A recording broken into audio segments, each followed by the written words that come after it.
ladies and gentlemen. It is another week of high school crunch time. I'm Johnny Samp, alongside me, Dom D'Angelo, and we've got a fantastic show here today in the high school sports world, talking about high school football, and it has been a shocker of a week, to say the least. Dom D'Angelo and I both went to a game, and we're not going to say quite yet what game it was. We did talk about it last week on the podcast, but it was a crazy outcome, and I generally think the realm of other teams besides this team are very excited that they got the win, they got the upset, and on a big night too. I believe it was homecoming for that school and all sorts of things. But the stands were packed on. We were packed. We had to park inside a field. Didn't even seem like a legitimate parking spot. There was parking police and parking directors, which was kind of neat. It felt like a Packer game. Dom and I were out there having a good time, and we'll tell you what game that is coming up in a little bit, so make sure to stay tuned. But Dom, how have you been? How's school going? How's everything been? Things are still going. We're in first real week of October. I know first couple days were last week, and every day is starting to, at least for me, starting to feel like Groundhog Day a little bit when it comes to school and things like that. But it was an awesome week of high school sports. We're getting close to the postseason and a lot of sports. So it's getting to that super exciting time of the year, and that was an awesome time on Friday night That last was week. truly, like, if I was gonna watch a high school football game, that was the game to watch.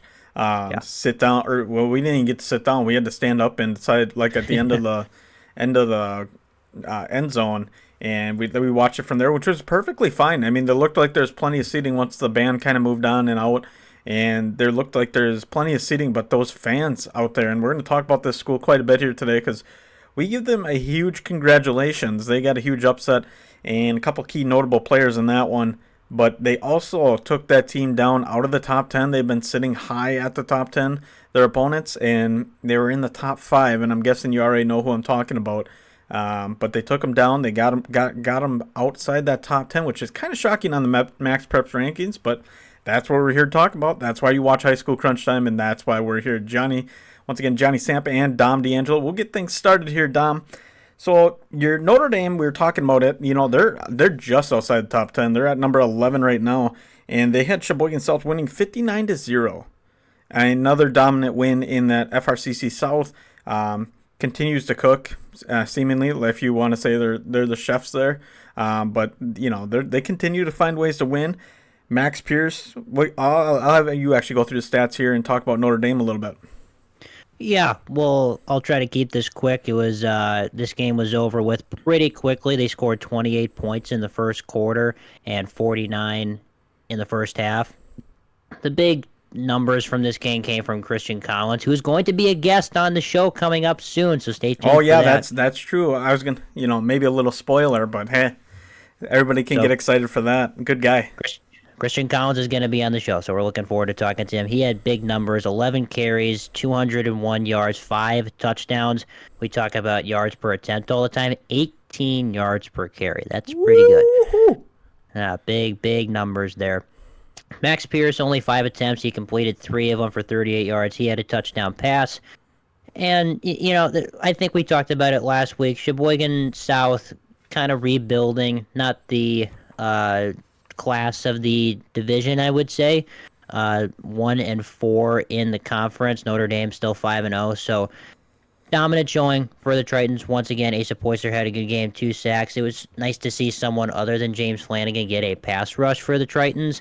And I think it's going to be, we'll talk about this in a second, but probably a similar story this week. They're at Green Bay West on Friday.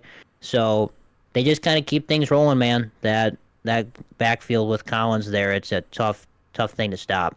Yeah, and without a doubt, I mean, you got Notre Dame Academy. I give a lot of credit to them. They are playing really good football, but I would say they are not in a great conference for football right now. Their best competition was probably that Menasha game a couple weeks ago, but they still kind of blew Menasha out of the water. I mean, they're looking really good. We talked about before the show. It would be nice to see him play some more like competitive games, like get down to the crunch time, little dig there. Just get it down to the wire a little bit. Have some more exciting games. These blowouts are kind of happening routinely.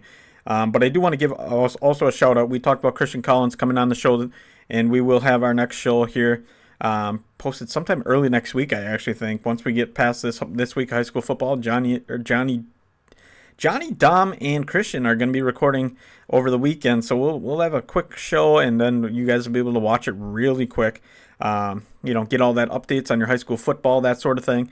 But I also want to give a shout out to Charlie Hornacek. He has been a guy who consistently does things that simply nobody else is doing.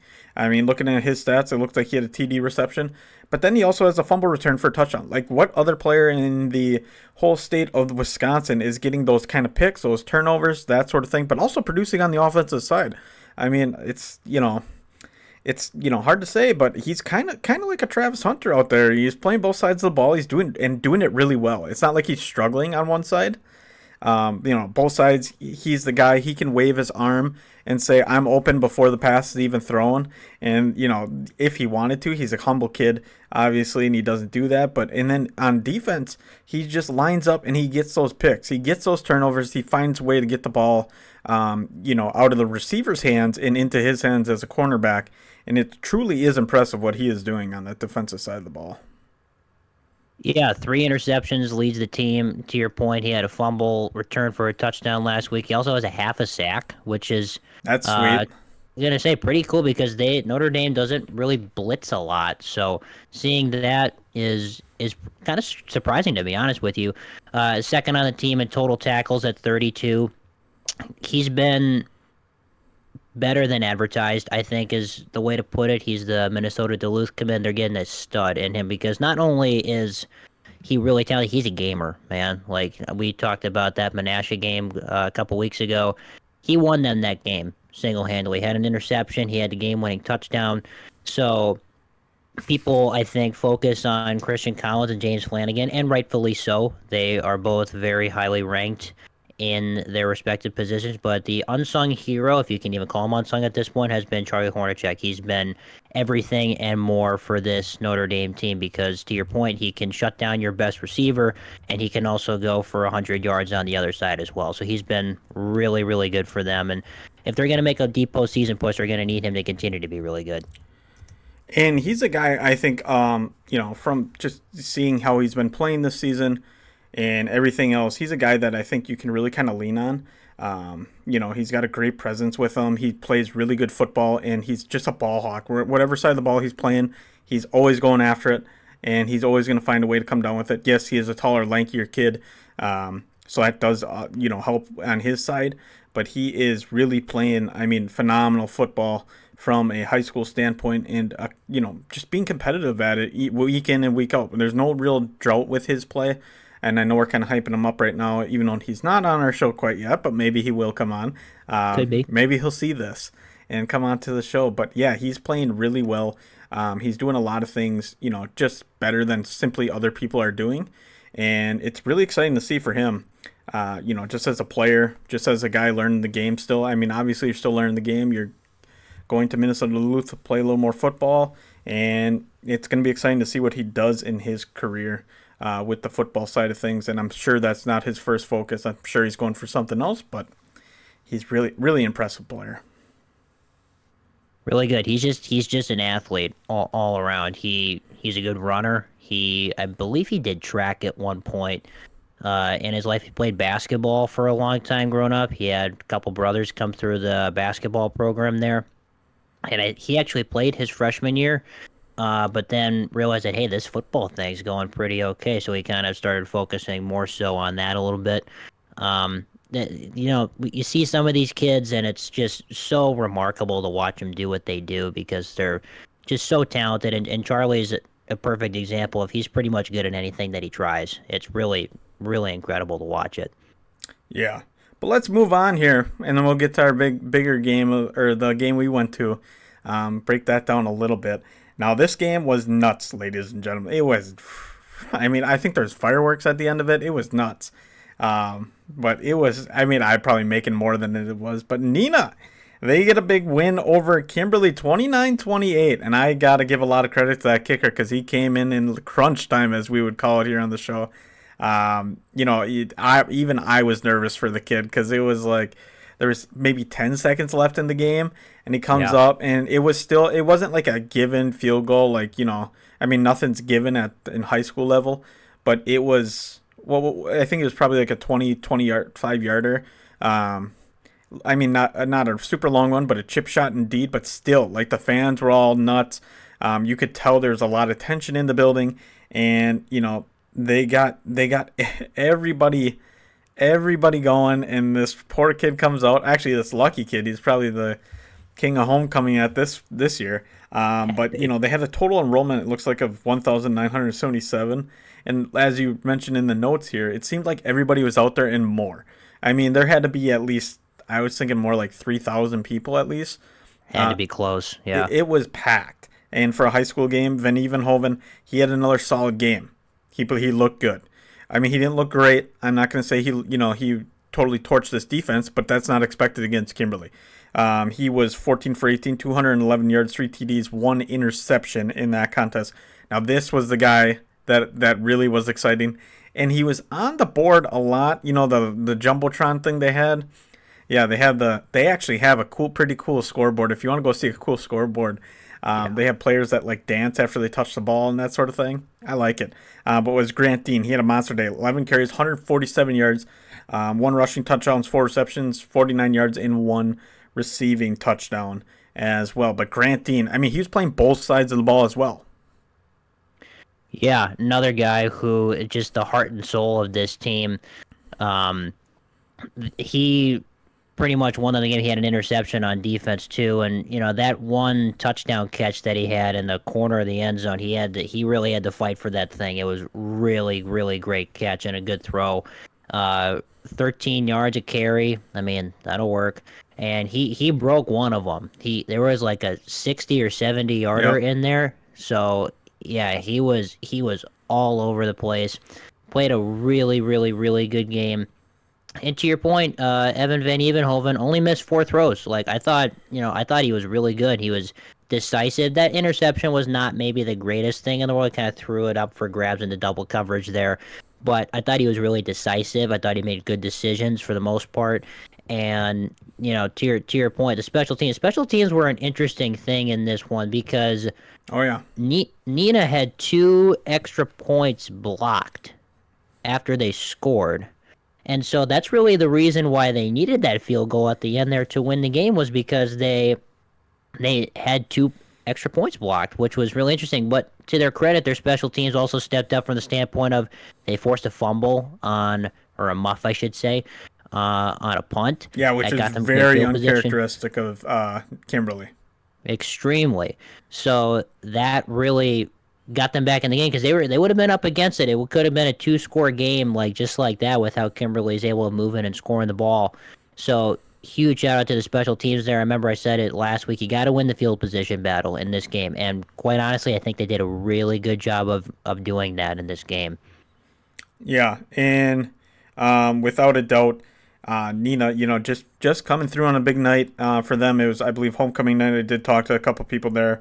But now looking ahead for them, I think things get a little bit easier. I mean, got the big dog down, and they did bump up slightly in the max prep rankings to 21, which really I thought they could have been bumped up more. But they do have 2 losses on the season, one within the conference to Kakana. So nothing, not a lot of movement there. But to credit you making that call last week and talking about special teams was huge in that one. I mean, the block, it seemed like it was just back to back. And the one time the kid just ran right to the sideline after he did it, like he knew it was happening. And it was like, is Neenah going to put a body on him, or are they just going to let him run right around the outside? But, to his credit, they had good speed on the edges on their field goal team. They obviously got a good push and just kind of wrapped it right around, just knocking it down. And at one point, I think Neenah was down like 6 points maybe. And I thought, Kimberly's going to start running away with this, and we were standing kind of by some Kimberly people. And I was just getting the feeling that, oh boy, they're going to start taking over and just kind of win this game and control the clock. And then they made a turnover, which was uncharacteristic of, Kimberly football. And, Grant Dean obviously came in that one. coming through. I keep saying but I keep saying it. Excuse me. Grant Dean came in and just rushed like his legs were working, and he had a really good game, and he was looking really solid. I mean, throughout the whole night. I mean, offense, defense, whatever it was, whatever he had to do, he did. And Yeah. I really want to give a big shout out to him because I think in the biggest spotlight in that kind of game where I would say there's, 3,000 people, maybe no more, it was something that, you know, some people may fold, but others, show up. And it was really an impressive showing for him. And Van Evenhoven had a nice night, and a couple others did as well. But I think Grantine really caught the spotlight there. Totally agree. Totally agree. And I remember, I forget who it was. Couple seasons ago, someone, I think it was a rookie player. Beat reporter asked a rookie player, you know, what do you think about primetime? Do you like primetime? And the player responded with, "Primetime loves me." And I think that is perfect to describe Grant Dean in this game. Um, he was the leading rusher for both teams, actually. He outpaced both Brady Bell for Kimberly, who had a good game in his own right. And he was the leading receiver, or he tied for the most catches and was tied for second in most yards for Neenah. So he did everything and more that they could have ever expected out of him in this game. Um, he was flying around the field everywhere. He had 3 total tackles and that interception, like you said. So just a superstar effort from Grant Dean. And, to your point, the schedule kind of lightens up a little bit. They've got Fond du Lac and Hortonville to close things out. So there's a legitimate shot that they could maybe sneak up and maybe, dare I say, win the conference at this point with 2 weeks to go here. Yeah, and it's going to be a stretch because now Kimberly has a loss, and Kakana, I believe, does as well. But And Kakana's they play each playing. other this week, Yeah, so it's going that's to be going to really good happen. football there for that Kimberly Kakana game. Not mentioning, they go to Fond du Lac, or they play Fond du Lac, and Fond du Lac hasn't been the same kind of team they were a couple years ago. I would say in like 2020, they're just a dominant team across the state, and they've kind of the program's kind of leaned off a little bit. Just had not the greatest classes, and I think one thing that Neenah can take away from this season, even if they don't necessarily win the conference, is that they had a really rough start to the season, and they kind of picked all the pebbles up. They got together. They said, "Hey, we got to win some football games," and they did it. And they did it against probably the toughest team on their schedule. And so I tip my hat to them. I really give them a lot of credit for that because that was a big night for them. It was homecoming and everything else, and we saw the whole crowd. We saw how nuts it was. That can all play into your head, and you got Kimberly who's faithful, comes out, and they show up in numbers. But Kekana didn't let that play into effect, and they got the big win. And now they have another dub on the schedule, and they get to move on to hopefully a lighter kind of end of the season before playoff time. Yeah, agree with that totally. And I thought Steve Young, the head coach for Neenah, coached a really, really good game. I honestly, I think we said this at one point. It's one of those games where you kind of hate to see one side lose because it was so hotly contested and so well played on each side. Let's talk about the Kimberly aspect of this, though. Yeah, we'll flip it over to the other side. But first, can I just get a score prediction? Now we forgot to do it for Notre Dame. Let's just do it real quick for Notre Dame against Green Bay West. What do you think that score is going to be? I'm gonna go 45-6. I think Notre Dame wins that. Though it's not long travel. I'm gonna go Triton's another big win with relative ease. Yeah, I'm going to go probably 35-0. Tritons with the win. Now let's go to Neenah and Fond du Lac. Chance for maybe a slight letdown here, but I think the way Nina's playing, they've won 3 straight after being 2-2 at one point. Fond du Lac kind of struggling a little bit, 2-5 on the season. They have won 2 straight, which has been good for them. It's at home. It's in Fond du Lac. I still think Neenah kind of understands what's on the line for the conference here, so I think Neenah will take it. I'm gonna say 24-10. I do think Fond du Lac will give him a good fight for especially for a half. And I'm going to go a little bit higher for Neenah. I'm going to give them 27, 27-14 score there against Fond du Lac. I think they do get the win. I'm guessing they're playing at Fruth Field down there in Fond du Lac. It can be a tough environment, but again, Fond du Lac really hasn't had the strongest program in the last couple of years. But I do think Neenah gets the win, and they fully understand what their conference implications are like going into that game. But let's talk about the flip side of that. We'll talk about number 13 Kimberly, and on their side now they did get the loss, but their fans showed up in numbers. They played a really good game. I mean, if you're gonna lose, it's really tough to lose on that kind of game because I think against anybody else you're winning that night. But Neenah just had something special in her back pocket, and it showed up. I mean, the kicker, everything else. I don't know about you, but when that Neenah kicker came out on the field, and I know we both watched it go, and it was like, did he make that? And then all of a sudden they gave the arm raise, and because we had a weird angle on it, they were on the other side of the field from us. And yeah, he knocked that through. But I would say Kimberly played their best game of football I've seen, or a great game of football. I don't discredit them for anything in this loss. Um, they just got simply beat by a better team on their night. Ellison looked good, 8 for 16, 129 yards, 1 touchdown, 2 interceptions, 59 rushing yards, and 2 touchdowns on the ground as well. We got our first chance to see him, and he's a good quarterback as well. He plays very consistent ball. He doesn't turn it over. He makes smart plays, and he makes it fun to watch. When he gets the ball, there's always a chance that they're going to score. Agreed. Agreed. The two interceptions really hurt. I remember. I don't think one of them was his fault. But there was a tip drill Yep, there. there was a tip up off the defensive line right when we got there. Yeah. So every interception has its own story, as some people like to say. But yeah, I know the box score says only 50% completion. 2 picks.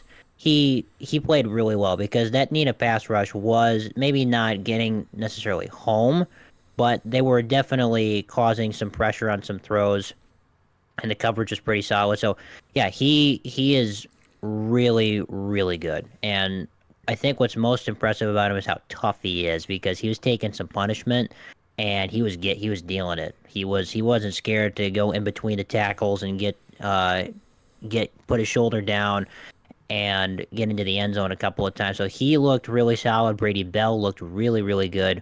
115 yards. I think I mentioned that earlier. To me, the paper makers, and Carter Howard was the leading receiver. He had 107 yards and a score. To me, quite honestly, this game kind of, I thought, shifted when they fumbled the punt. I really Yeah, thought that's what kind of turned the tide a little bit because that's kind of what we've seen from them is that they are usually the one forcing that mistake, and that's kind of when they put the chokehold on people, and that's kind of when the game gets away from them.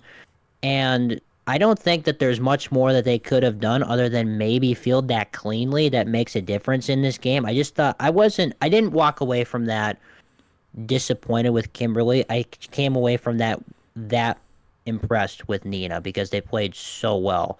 Um, to your point, I think Kimberly plays, 100 different schools on that night. They probably get the result that they were looking for. Um, Sometimes the ball just doesn't necessarily bounce your way. That was the one time in the, however many games that it didn't for them, but they should still be all set to keep rocking and rolling. Definitely a tough one because they lost it at the buzzer pretty much. Um, but still a really, really good team with a lot of upside for the rest of the year. yeah. And Kimberly, I mean, without a doubt, it felt like a Kimberly home game at times. I'll be honest. There was a lot of Kimberly fans. And I know it's not that far of a drive, a little bit, but they're faithful. They show up, and they show up in numbers. And we noticed it right away when we got there. We were surrounded by Kimberly fans. We're like, what the? And we're like, I thought this was Neenah and everything else. But Kimberly played as good of a game as they possibly could have and get a loss, um, just because they made, like you said, the muff punt and I would say one interception would be the true mistakes of the game, and a couple other plays. There was a couple other plays in there as well, but I don't think they're a team that doesn't make mistakes, and they didn't make a lot that night. Neenah just forced the pressure, so we have to give all credit to them. The Rockets, showing up in numbers and playing really well, and at least making a hard-nosed football game. They, as I said before, they were down at one point, and I thought, oh boy, here it goes. Like everybody else, but the coach must have got to them and said something that like, hey guys, we are still in this fight. We got some time left. We just got to make something happen, and they did that, and they got it, and that's how Kimberly lost that one, and it was as exciting as a game as I've ever been to. When we got there, Dom, let's talk about that just a little bit, sidetracking. Remember pulling into, so it was like that one lane road, and it's basically like one road leading right into Neenah Stadium. And Dom and I are driving down, and we just kind of like look, and we're like, holy crap! Like we turn the corner, and there's a whole line of people, and we're wondering if we can get into the first parking lot, and we drive by it, and then luckily we did drive down that road because then we found that field.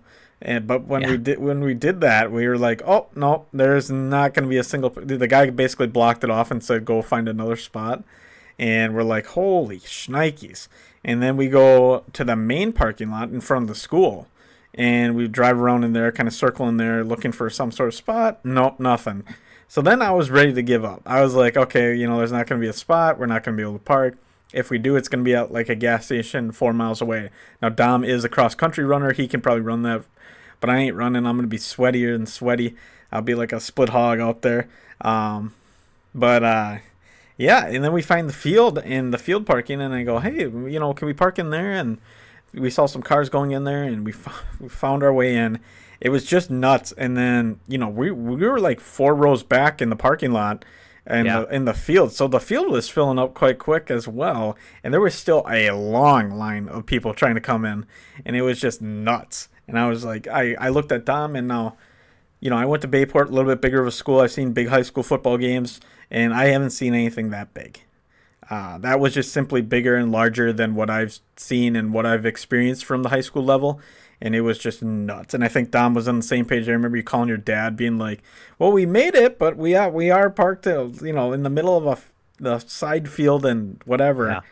And we're running through the dirt and crap to try to get into the stadium. And then I'm thinking, going into the stadium, now they had a very big venue with that new They stadium. did. Yeah. Yeah. Really nice. Yeah, really wide open too. So we did find standing room, but I'm like, yeah, no way we're getting in the bleachers, not now. And the bands were blasting and that sort of thing. It was just an awesome night for football. Um, but let's get back to what we were talking about here. And Kimberly's got Kakana. It's gonna be no easy matchup again. Kimberly kind of gets a two-headed monster in the last 2 weeks. Kakana, a very good squad, very strong team. Now they are a smaller, school, smaller community, kind of like Kimberly, but they have played really good football this year. Let's talk about that one. We'll do a score prediction here after we talk about Kakana a little bit in their matchup. They had against no, I'm blank, Appleton North. Yeah. Kind of. Their schedule and the Neenah schedule are kind of opposite because the Kimberly schedule was more kind of backloaded because their final 3 games are at Neenah, Kakana, and Appleton North. All 3 of those teams are in the top 4 for the conference and are no pushovers by any means. And Neenah had kind of their tougher stretch of the schedule more towards the beginning. Um, just kind of with the way the season has played out, Fond du Lac and Hortonville haven't had the greatest years. So you would think that Neenah feels pretty confident going into those 2 games. Whereas Kimberly, it's like, game on, let's go. Because to your point, Kakana is actually first in the conference right now. They haven't lost a conference game yet. They had a really interesting kind of rock fight, grinded out kind of deal with Appleton North. It was tied 7-7 going into the fourth quarter, and then It actually went to overtime, it looks like here. I'm just saying this for the first time. It went to overtime, and Appleton North kicked a field goal, and Kakana scored a touchdown, so they won the game 13-10. Going to be interested to see how, number one, how Kimberly responds, because we've documented they don't lose often. So it's going to be interesting to kind of see what they're feeling coming off of that really emotional loss. They lost it basically right at the buzzer. And Kakana, I would venture to say, didn't play probably their greatest game last week. Bron Schaefer, who's been really, really good throughout the course of this year, only 7-19 for 74 yards, no touchdowns and an interception. So not his greatest game in the world. Aiden Reardon did have a solid game. He had 194 yards on 29 carries, so they were really feeding him. And I thought both these defenses last week, now Kimberly was in a higher scoring game, I thought both defenses played well. Obviously, Kakana only gave up 10 points total and only gave up 7 in 4 quarters, which is really, really good. And Kimberly, yes, they did give up points, but they did force a few turnovers.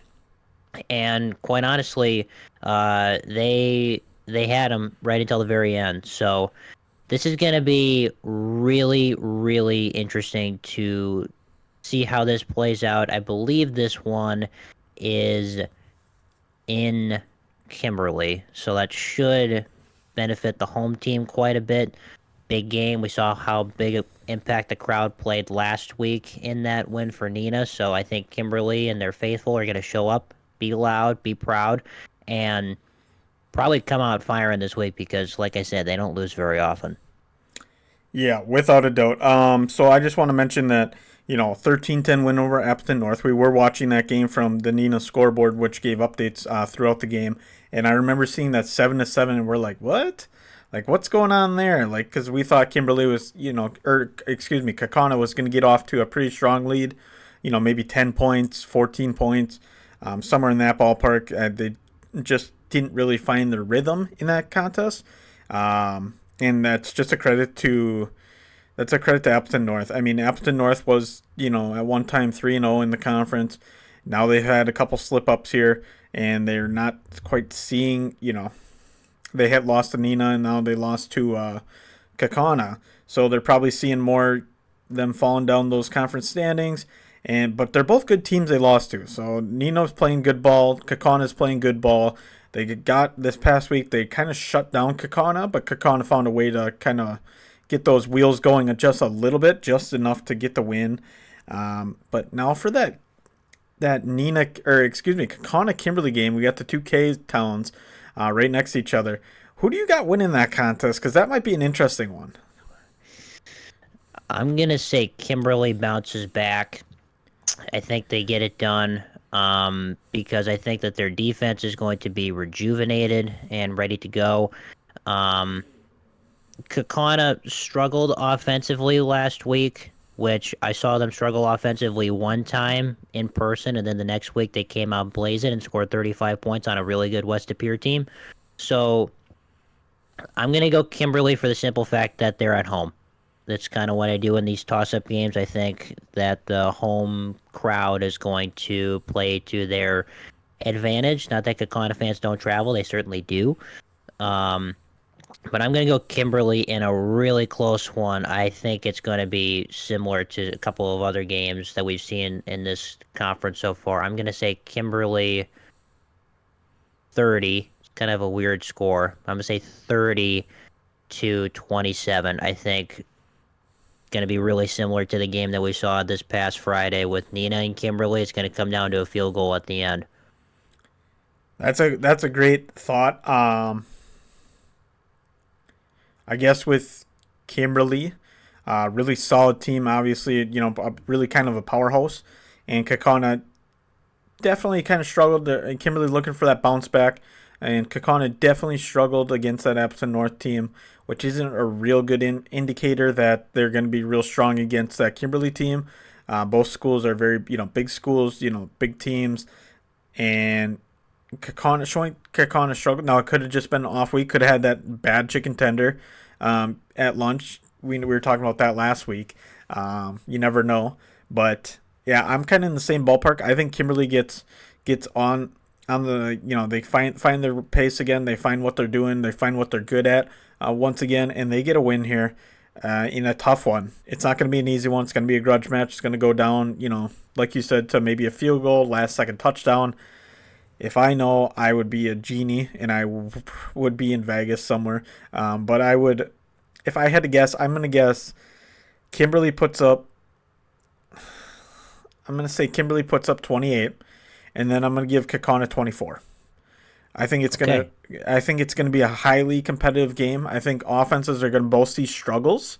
Um, I do think, as much as both teams are very offensive front, I think they're both gonna see struggles. Both very good defenses on either side, and I think there's gonna be a couple turnovers from each side, and it's gonna be a lot of adversity going through the game. Gonna be trying to find a way to win at that point, and I think Kimberly just finds a way to win against Kakana, and they get a win. Um, I think if it was Kakana at home, it might be a different story. But unfortunately, it is Kimberly at home, and like you said, that home crowd can play into things, and especially in a bounce back game like this one, Kimberly I think has a really good opportunity to win. Totally agree. I agree with everything that you just said, and I think some of the some of the turnovers that we talked about with Kimberly this last week. One of them was on a tip drill interception, and I just remember the second interception came on a Hail Mary attempt at the end of the game when it was Yep, just yep, yep. you had to throw something up. So does that really count as an interception? Like if you No, count that, I then really don't. I don't like it when they I put don't that either. stat in there. I wish there was like an asterisk next to it. Yeah, But also the other side, if it was a touchdown, they wouldn't put any notes in it, like true. a Hail That's Mary true. touchdown, a That's jump true. ball. But let's move to a very good team here. We're gonna talk about that West Appear Phantoms team here. They had a resounding win over Ashwaubenon, 47-13 in that contest. 6-1 overall, and then 5-0 in conference. Greisen did play. My buddy Max Kazicki did play, and I was happy for him because it was good for him. Getting out there 15 and 19, 256 yards. And then 2 TDs, 0 interceptions. So he played a clean game, a good solid game. Eminat on the ground, 13 carries, 119 yards, 3 touchdowns. Canyon Strong, 7 carries, 49 yards, 1 TD.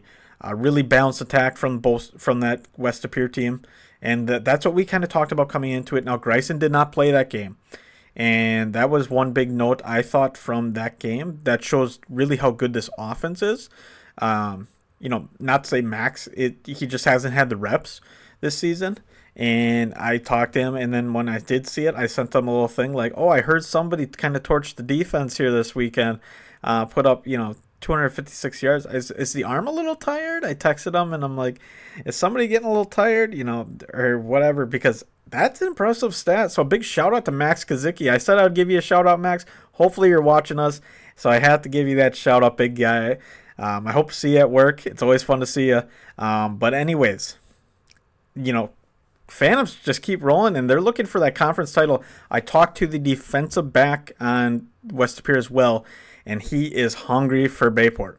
He said he wants that conference, and he wants it this year. He's not waiting. He doesn't want to see it go slip out of their hands, and he is really hungry for that one. But let's have you talk a little bit about this West Appear team because I think they got a really interesting matchup coming up Friday. Agreed. Your boy Max had a phenomenal in every aspect, perfect quarterback rating, 256 yards, and like you said, limited reps with Patrick Ryson doing what he's doing. Played a really really good game. Really spread the ball around, which I really liked seeing. Brock Story was the leading receiver, 6 catches for 88 yards, but then a couple other guys, 1 for 5, three, a couple different guys getting involved. So really liked seeing that. Defensively, they got after it again. Brody Mining had an interception, and then Easton Deshane had a sack.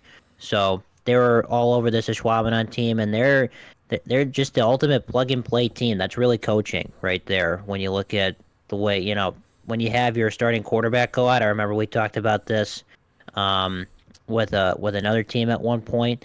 I think we were talking about Oshkosh North or something like that, about how many points they score, something like that. Um, it's hard when you don't have your starting quarterback, but Coach Greisen and your guy Max put in a phenomenal effort. And yeah, I think we both picked West Superior to win this game, and they did with relative ease.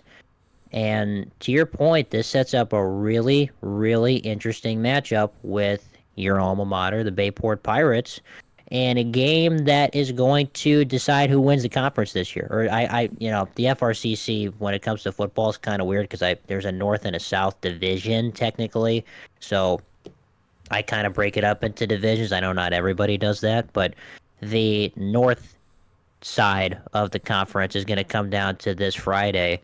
Um, and it's got all the makings of being a really, really good game. So, I think you were maybe talking about going to that one, weren't you? Yeah, I'm trying to get Jaden Reed to get out there too. So he was looking for good high school football in the area.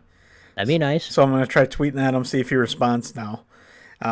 If he does, I will, probably crap my pants. Maybe a little bit on that side, but hey, you never know. Sometimes you got to reach out. He said he was looking for good high school football. This is a game to watch.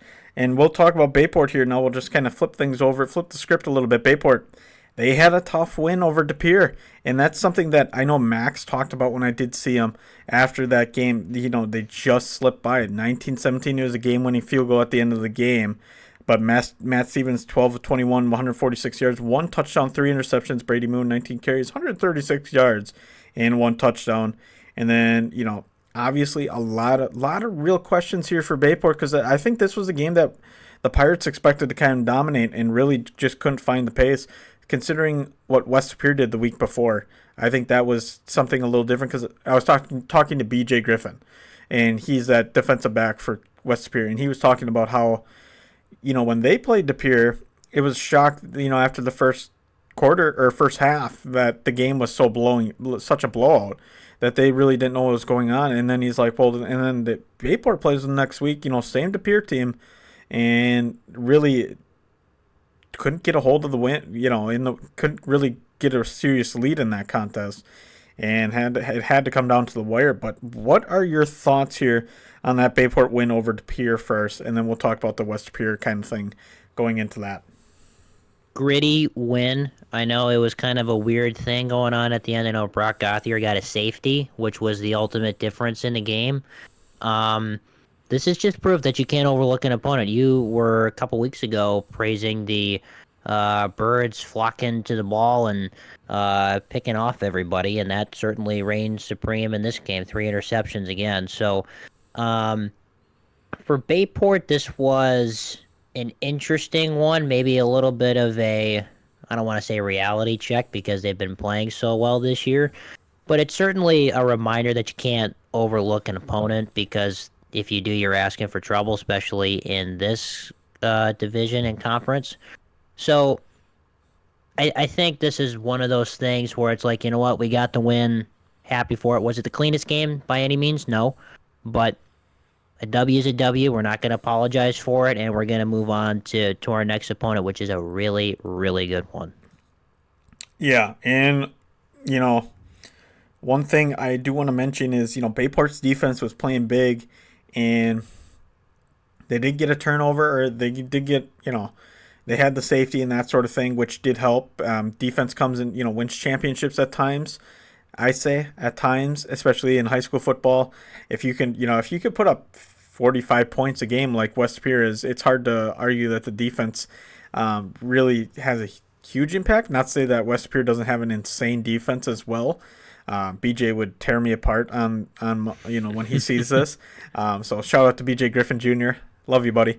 Anyways, but let's talk about the score here for this West Superior and Bayport game because it's going to be big, but it's in the Pirates' house. It's in the shipyard. And I think it's probably going to be the game, obviously, of the conference. It's going to take the conference, and it's going to be a packed house, and it's going to be a lot of fun to be at. Yeah, contrast of styles, I think, is a way to describe this one. Bayport's defense has been really, really good, especially the last few weeks. They only gave up 10 yards rushing to De Pere last week and 158 offensive yards total. A little bit different animal coming in with West Superior and all of their weapons And especially apparently they've got two stud quarterbacks. Oh, The way Max is a that stud. I say the way he looked last week. Um, so whoever they put back there, the Phantoms, they should be feeling pretty confident. For me, Bayport's going to have to score in order Yep, for this game to I fully agree really. with that. Yeah, I think because both defense, I think Bayport's defense will do enough to keep them in it. Um, my question is because West Appear also has a very good defense, can they Yep. score enough points? I think that's the big question looming in this one. The big thing for Bayport, and I think actually both defenses, is going to be the bend don't break attitude. Yes, they're going to get scores on you. I would expect, both sides of offenses to get scores on each other. But if you break and just let things kind of go through you, you have really dumb miscommunications on the defensive side. It's going to be really long night for you as a team, and it's going to be the other team celebrating at the end of the night. But I think we have a really good contest here in the FRCC North, as you did mention, is broken down kind of to north south, and but I don't know right now. I'll let you go first. And the prediction side, I know you probably didn't want to do that, but I'm gonna let you go Ugh. first, and I'll probably, I'm thinking of one right now because I think I know whose cap I'm gonna put on if this was college game day. Okay, you're doing the Lee Corso Yep. with the headgear. Yeah. Yep. Oh, this one's tough. I think I'm gonna go with West Appear in a really close one. I'm gonna say 27-21. I just like the way that they're playing more than Bayport is, especially off of last week. Um, and I just have this thought in my head. And I'm gonna get clipped all over the internet for getting this wrong, so I'm fully aware for that. So forgive me, folks. But um, I just think that West Appear offensively has a little bit more firepower than Bayport does. Uh, so I think it's going to be really close. I think it's going to be tough. There's going to be some big hits in this one, I think. Which is going to be awesome to watch if we had Sports Center around here. So I'm going to go 27-21. I think the Phantoms win it in what I hope is an instant classic. All right. And it is coming towards Halloween, and there is a lot of ghosts and ghouls out there, and we're talking about teams, with that kind of resonance or to give off that mascot. But I am gonna go with the Bayport Pirates, baby. Let's go, Bayport. I had to tease you on it. Sorry, Max. Sorry, BJ. You can roast me at work if I'm wrong, but I'm going to have to go with the Bayport Pirates 28-24 at home. The defense kind of pulls out. We see big night from Hawker, and I'm also going to say Romanesco. Yeah, it's going to be a big night from them. Defense is going to win this game. I'm pumped to say it. But let's go, Pirates. Let's get that win, and let's win that conference again, because I don't want to hear about that West Superior winning the conference. And I don't care if I get roasted for it. Come after me. It's all fun and games here on High School Crunch Time. So I'm going to go with the Pirates and a big win at home in the Shipyard. And they at the docks, and they get a big one over the Phantoms. Even with Halloween looming, it doesn't matter. People dress up as pirates too, and there's pirates all over the place. Dom just can't is disgusted with what I am saying. No, legitimate thought about this game. What do you think? Do you think the defense is going to have to score in this game? Yes. Okay. I Do think you I think think there's they're going to get a forced fumble, well, at least one. I think okay? they're going to get pressure on the quarterbacks. Not to say, sorry, Max. It's just gonna be one of those nights where it's gonna be a fluke night. Weirder things have happened at Bayport, and I got a feeling that defense is gonna come through, and they know it's a big night. They're eating those Bayport bowls this week. They're gonna enjoy those. If you don't know what that is, it's a bowl of potatoes with chicken, cheese, and gravy in it. It's really good. I do miss those. It's kind of like a comfort meal. You just got the bowl and then you just sit there and eat. But they'll eat those Bayport bowls, those big boys up front on the D line, and they're gonna get some sacks and turnovers in this one. Let's go, Pirates. But You, yeah, so- you are such a fan, and I appreciate that. I do. I'm really excited to see it this makes one. it more fun. It makes it more It fun. does. If you're not just gonna be there and just break everything down and look at it statistically, it's not any fun. Now, Are if you I saying could, that Are you saying that I'm not fun? you're not Is that fun. what You're you're not saying? fun, Dom. We're gonna get you All some right. headgears. You're gonna have to put on some headgears during the show. Yeah, we'll do something. Yeah. If we can get a budget here, that'd be insane. Get That'd be some cool. Yeah. mascot heads, or we could just ask the school if we could borrow it for the show once we get famous and everybody gets to notice us.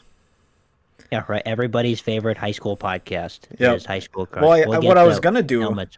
I was gonna like buy a cheap pirate hat and then lean out like that, Oh and yeah. then put it on and be like, "What's up, everybody?" Now, a Phantom one wouldn't really go that well. Just No. saying. So we wouldn't do that, but we could hold up a little ghost or something if you wanted that. You Um, could put it on like a bed sheet or something and just, walk around with it. You could yeah, do but that's a that. bad look just from Well, his. that's true. Yeah, just I wouldn't want to risk it. See, we have fun here on the show. Jonny and Dom once again, high school crunch time. But yes, I got Bayport. I think it's gonna be a close contest. Gotta go with my home team. Gotta go with the team that I, represented all throughout high school as a little kid. Um, I think they got a good program. I think it's gonna be a crazy Friday night. I'm gonna try to get Jaden Reed there. So if you do see that, you can give all the credit to me in High School Crunch Time as a show. Yeah. I'll even text you, Dom. I'll be like, hey, we got Jaden Reed with us. You want to come meet him? Maybe get a picture with him or something. That'd be pretty sweet. Or maybe he'll just give you like a piece of fan mail and say, here you go, Dom. I'd take that too. Yeah. I'm not greedy. I'd take that. Dude, he's been playing really well. He's been a stud. He's been But a let's stud. keep it on high school sports. So any other news in the high school realm? You're in that high school age and having fun with it, obviously every day. Dom, a senior now at Notre Dame Academy. But what else is happening in high school sports over there and around the area? Girls golf had sectionals earlier this week. Um, I did see that Bayport did quite well at their sectional. I actually have a couple things here. As a team, they had a 335 score, which is pretty good. They beat Kakana by 13 overall. Um, the top finisher in that sectional was Talia Schwindelin from Wausau East and West. She's a senior. She shot 78, which is That's a really lot good better for. than I can hit. I'm gonna say really good for high school there. So girls golf, their season is beginning to come to a close, and girls tennis has they had their subsectionals, which I don't quite fully know what that is, to be honest with you. You Maybe got to read bigger someone books, Dom. Got to read the bigger books. or yeah, bigger books would help. Yeah. So if someone who's smarter than me wants to explain what a subsectional is in tennis, that would be appreciated. So they have their sectionals these next couple of days. I know that. And then I think state is next week for them already. So Ooh. yeah, getting to the end for a couple different sports. I know we have 2 weeks left in football before postseason starts, but a couple sports are nearing the end, which is insane to think about. It's been fast, and I think the show's made it a lot more fun. Like the high school season. I know you have fun, Dom. You don't. You have fun on this I show. do have fun. Yeah, I you do can have act fun. like you're miserable, but you're not. But and I mean, we're gonna carry it all throughout the year, going through different sports. We'll probably transition basketball, hockey, more in that realm. Notre Dame, obviously, a big hockey school, Yeah. and so a lot of things there and a lot of conversation. Those might be longer episodes with girls and boys, both included, or we might do 2 episodes depending on what we want to do. We'll talk about that later, but it's been a fun high school season so far, and I'm really excited to see where things go. I'm really excited for Friday night at Lineville Road. The old Bayport High School, the old stomping grounds. I'm probably going to be there and hoping to get Jane Reed there. We'll see what we can do.